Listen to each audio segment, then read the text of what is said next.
A UN fact-finding mission in Sudan has determined that atrocities carried out against non-Arab civilians by the Rapid Support Forces point to genocide. The paramilitary group captured the city of el-Fasher in Darfur in late October after an 18-month blockade. The UN mission said the RSF's targeting of members of non-Arab African tribes was brutal and included deliberate efforts to destroy them through mass killings, sexual violence and starvation. I speak to Africa correspondent Barbara Plett-Usher. And Barbara, some stark findings in the report. Tell us more about the details that are in there. Yes, well, the report found that the atrocities committed in el-Fasher were not random excesses of war, but they were carried out with a widespread and systematic pattern that was committed according to a plan or policy with knowledge and intent. So they said that the evidence pointed to several hallmarks of genocide, which effectively amounted to deliberate efforts to destroy a targeted population, an ethnic group, by these methods of sexual violence, mass killing, starvation, and so on. And it said that intent is a very important part of the definition of the crime of genocide, and that they had inferred from the actions and how systematic they were, and from the evidence they were able to put together, that that was the intent. They mentioned that the targeted ethnic groups in particular were the Zaghawa and the Fur tribes. Now, these are indigenous African tribes in Darfur, especially in the el-Fasher area, and the armed groups that were resisting the RSF attack on el-Fasher were largely from the Zaghawa tribe. And so it seems the evidence is pretty clear, actually, that the RSF did not distinguish between the civilians and the armed members of that tribe that they had been fighting. And the conflict is actually, the ethnic part of it is rooted in previous conflicts that have taken place in Darfur between the largely Arab militias that form the backbone of the RSF and the non-Arab constituencies. And Barbara, is there any prospect as a result of this report of any further action from the international community or further help? Tell us where it goes next. Yeah, it's a good question, because we've had all these atrocities reported for some time and there hasn't been any action on the ground really that we have seen.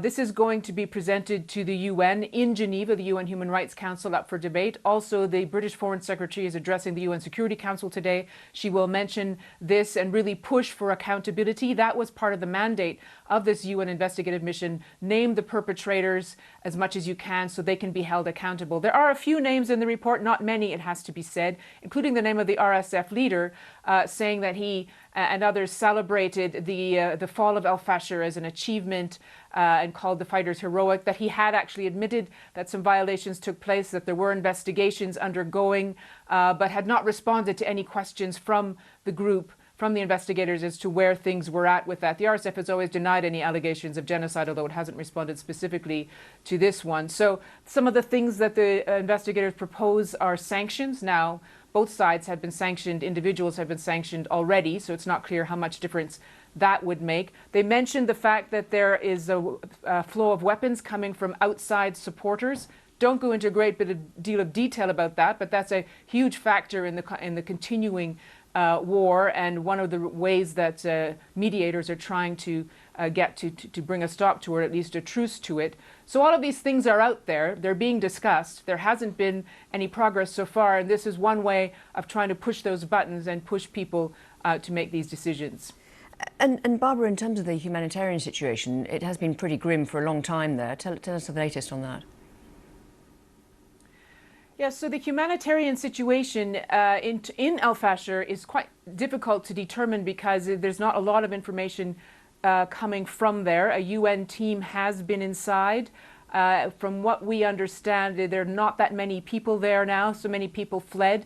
There are a number, the number is unclear, hundreds, I think, of people who are detained there by the RSF. Again, information not entirely clear.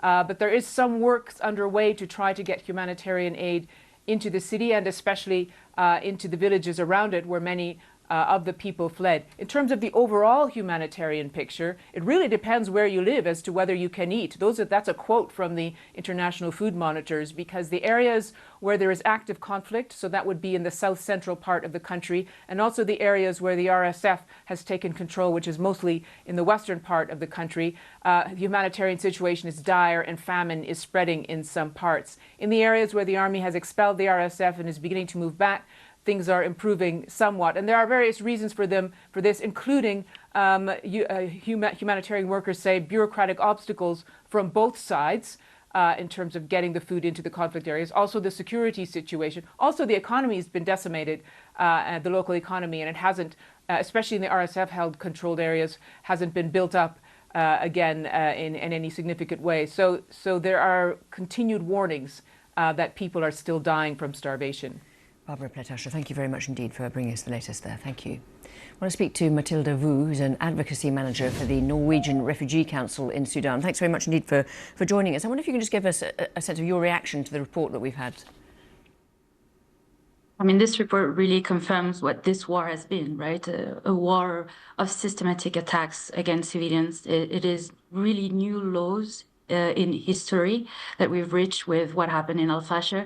And I'm really afraid that, these were markings on the walls, like the Humanitarian organization, the human rights organization.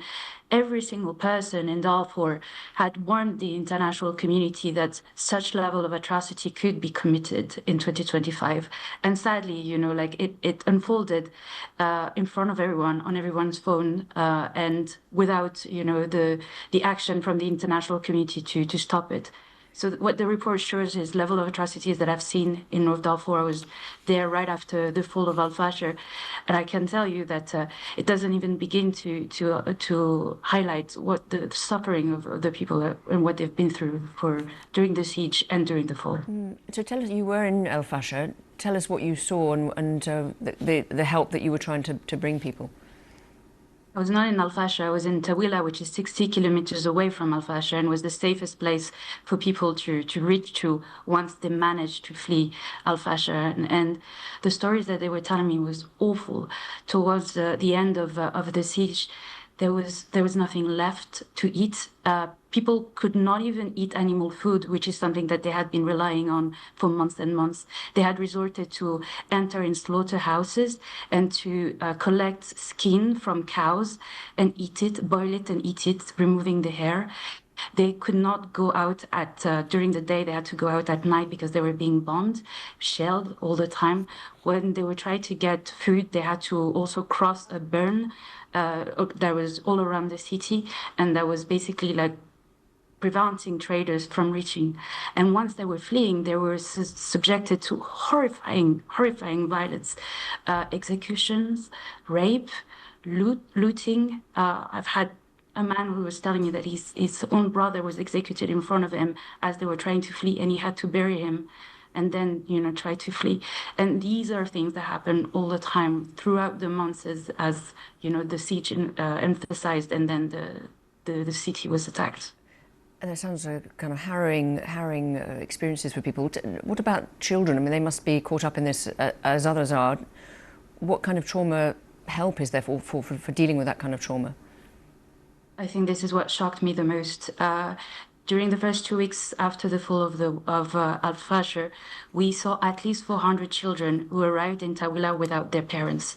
What that meant is that their parents had either been disappeared, detained, killed, or separated along the way, and they just arrived in these immense camps of Tawila without parents, not knowing what to do.